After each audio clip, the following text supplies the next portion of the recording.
অত মিষ্টি কি করবা বোন? পুরি আজ ডাক্তারি পাশ করে বাড়ি ফিরলে যে সবাইকে মিষ্টি মুখ করে দেবে না? পুরি ডাক্তারি পাস করে ফেললো? হ্যাঁ ভাই, তোমাদের দোয়াতে মেয়েটুককে ডাক্তারি কমপ্লিট করাতে পারলু। সত্যি বোন, শামসা তো মেয়েটুকে যেভাবে কষ্ট করে মানুষ করলি, তোমার যা দেখে আমরা অবাক হয়ে যাই। তোমার মেয়ে এখন আমাদের গ্রামের গর্ব। একটা মানুষ চেষ্টা করলে যে সব পারে, সেটা তোমাকে দেখে শিখলাম।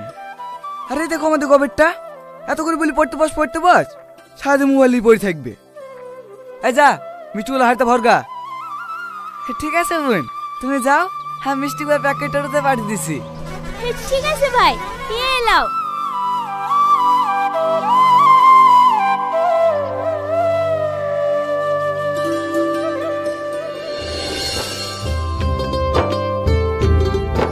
তোর মা কোথায় গেছে সালমা?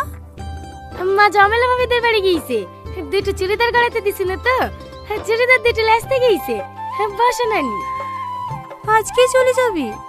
হ্যাঁ নানি, যে ওষুধগুলো দিয়েছি টাইম খাইছ তো? হ্যাঁ মা, ওষুধগুলো খেয়ে মাজার ব্যথাটা একটু কমই আছে। খালা কখন আসলা? এই তো এক্ষুনি। এলে বুড়ি।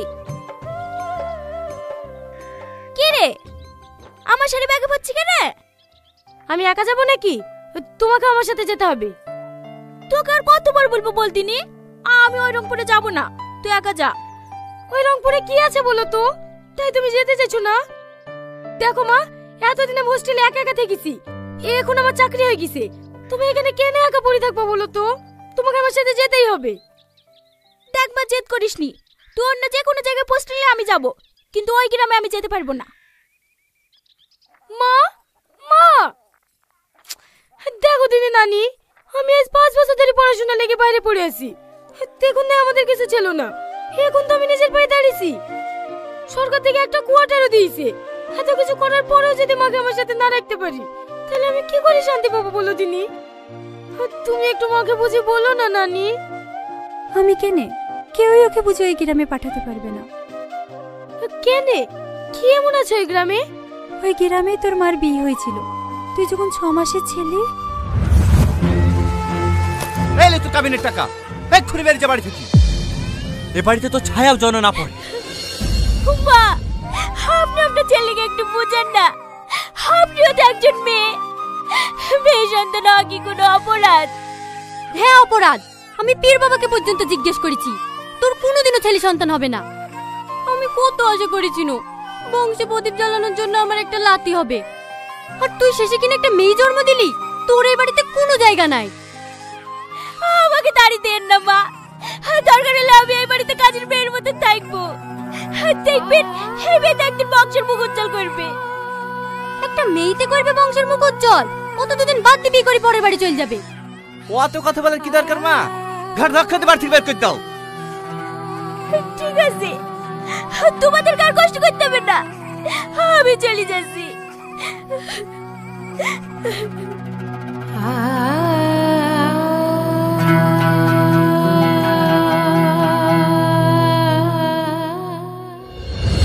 তোর মা এত অপমান লাঞ্ছনা পেয়ে যে গ্রাম ছেড়ে এসেছে, সেই গ্রামে আবার কি করে ফিরে যাবে বল? মা জীবনে এত কষ্ট সহ্য করেছে, আমাকে কোনোদিনও বুঝতে দেয়নি। শুধু কি তাই, তোকে বুকে করে কাঁদতে কাঁদতে তোর মামার বাড়িতে উঠলো, তারাও জায়গা দিল না। তোর মা লোকের বাড়ি কাজ করে করে তোকে ডাক্তারি পড়িয়েছে। বাড়িতে কেউ আছেন? কে? আমি ম্যাডাম রাকেশ। গাড়ি চলে এসছে, কখন যাবেন? এক্ষুনি বেরোবো, তুমি গাড়িতে গিয়ে বসো, আমি আসছি। ঠিক আছে ম্যাডাম।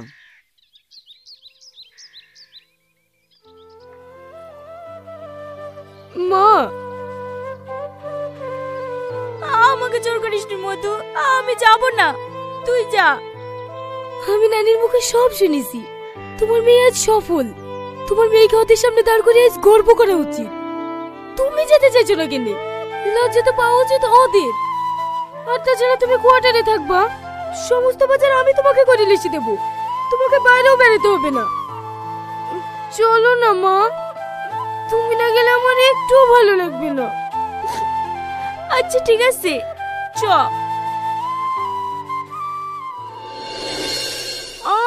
না মা। আচ্ছা একটু কটা আছে, খেলে। না না মা, লেট হয়ে যাচ্ছে। আরে আরে, টিফিনটা তো লিসা। আসছি মা। সাবধানে যাস। ঠিক আছে মা।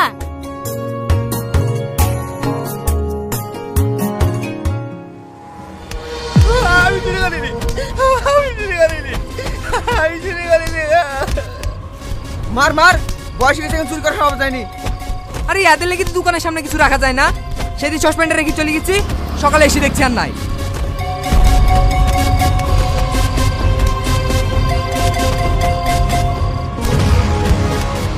ড্রাইভার, গাড়ি থামাও।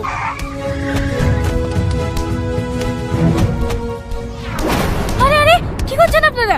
ছাড়েন। একটা বয়স্ক লোককে এভাবে কেউ মারে? মারবো না, ও আমার দোকান থেকে পাউরুটি চুরি করেছে।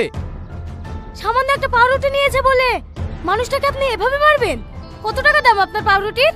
10 টাকা।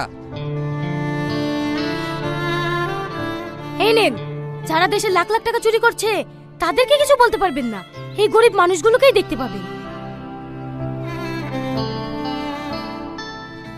ইস, কতখানিটা কেটে গেছে। আপনি আমার সাথে আসুন, আপনার ট্রিটমেন্ট করাতে হবে।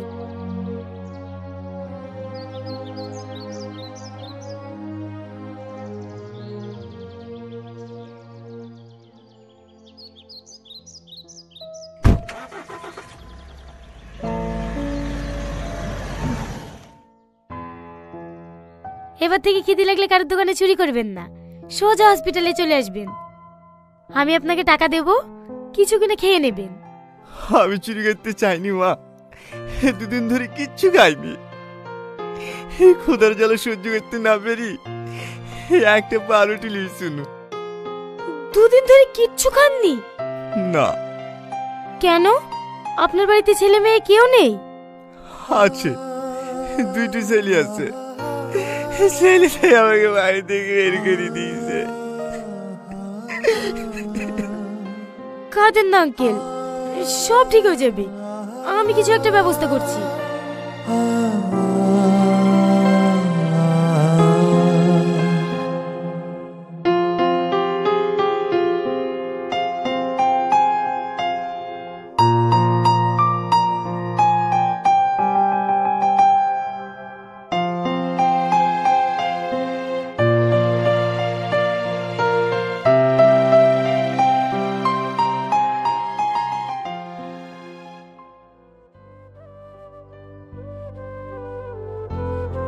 এই নেন আঙ্কেল, খাবারটা খেয়ে নেন। কি হলো, নেন।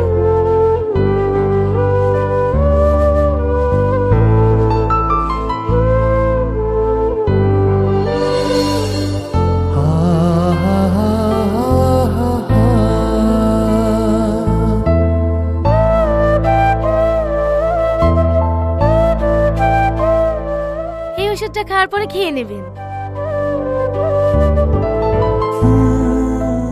কি হলো, আবার খাচ্ছেন কেন? এমনি, এই খাবারের স্বাদটা অনেক চিনা মনে হচ্ছে। আমার মা রান্না করেছে, ভালো হয়নি? হ্যাঁ, অনেক সুন্দর হয়েছে।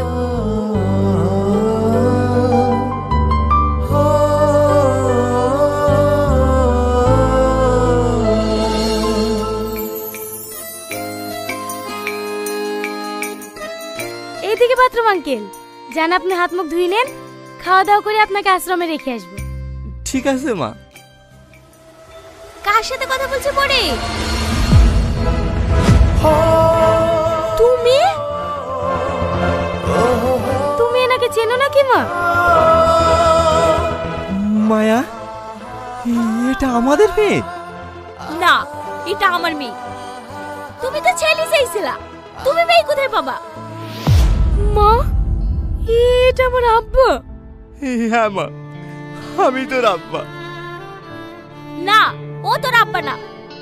তোমার লজ্জা করছে না বাপের পরিচয় দিতে? সেদিন মেয়ে সন্তান হয়েছিল বলে আমাদেরকে বাড়ি থেকে দূর দূর করে তাড়িয়ে দিছিলা, আর মেয়ে এখন ভালো জায়গায় পৌঁছে গেছে দেখি অধিকার জমা দিচ্ছো। না না মায়া, আমি ওদিকে নিতে আসিনি। যে মেয়েকে আমি অভিশাপে বাড়ি থেকে দূর দূরকে তাড়িয়ে দিয়েছি তারও দেখার আমি কিভাবে চাইবো? আমি তো ছেলে চাইছিলাম। জানো মায়া, আমার দুটো ছেলে হয়েছে, তারাই আমাকে বাড়ি থেকে বের করে দিয়েছে। আমি সব সময় ভেবেছি শুধু ছেলেরাই পারে বংশের মুখ উজ্জ্বল করতে, কিন্তু না, তুমি দেখে দিয়েছো মেয়েরাও পারে বংশের মুখ উজ্জ্বল করতে। কন্যা সন্তান কোনো অভিশাপ না, কন্যা সন্তান হলো আশীর্বাদ, যারা মা বাবাকে সারা জীবন আগলে রাখে। তুমি অনেক সুখী মায়া, তুমি অনেক সুখী। তোমাদের উপর যে অন্যায় অত্যাচার আমি করেছি তার শাস্তি আমি পেয়ে গেছি। আমি যে তোমার কাছে ক্ষমা চাবো সে মুখও আমার নাই। আমার একটা অনুরোধ রাখবে মায়া, শেষবারের মতো আমাকে একবার আব্বু বলে ডাকতে বলো না।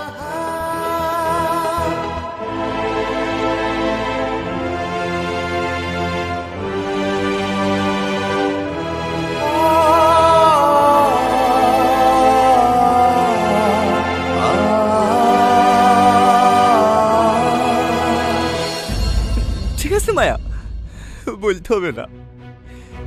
ভালো থেকো।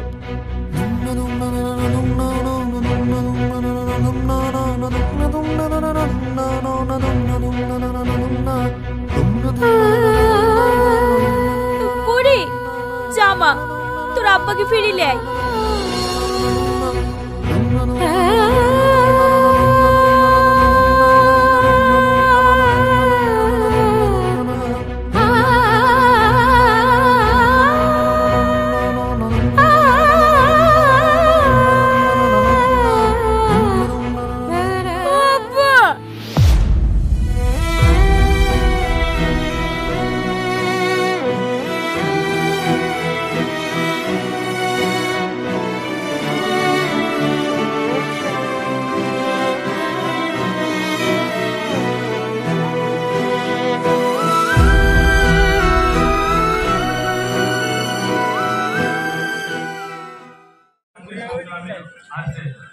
এবং আমি যেটুকু খবর নিয়েছি বা যেটুকু জানতে পেরেছি যে আমাদের আজকের এই অর্কেস্ট্রা প্রোগ্রামটা সত্যি করে খুবই একটা ভালো প্রোগ্রাম হবে, কারণ এমন কিছু শিল্পী আছে যারা সত্যি করে দূরদর্শনে সুনামের সাথে তারা প্রোগ্রামগুলি করে চলেছে। আমাকে ইতিমধ্যে কয়েকজন বারবার বলে গিয়েছে মেলার মধ্যে যে সমস্ত গাড়িগুলি ছড়িয়ে ছিটিয়ে আছে এভাবে কিন্তু গাড়িগুলিকে রাখা যাবে না। মেলার মধ্যে বিগত দিনে আমরা অনেকেই আমাদের মোটর সাইকেল বা 4 চাকা গাড়িগুলিকে রেখেছিলাম, হয়তো আমাদের খুব একটা অসুবিধা হয়নি, কিন্তু আজকে আর কোনো প্রকার মোটর সাইকেল বা কোনো যানবাহন মেলার মধ্যে রাখা সম্ভব হবে না। কারণ আমরা জানি না কত মানুষ আজকের মেলায় আসবে এবং কত মানুষ আজকের এই মেলায় দর্শক হিসাবে উপস্থিত থাকবে। 1 মিনিট।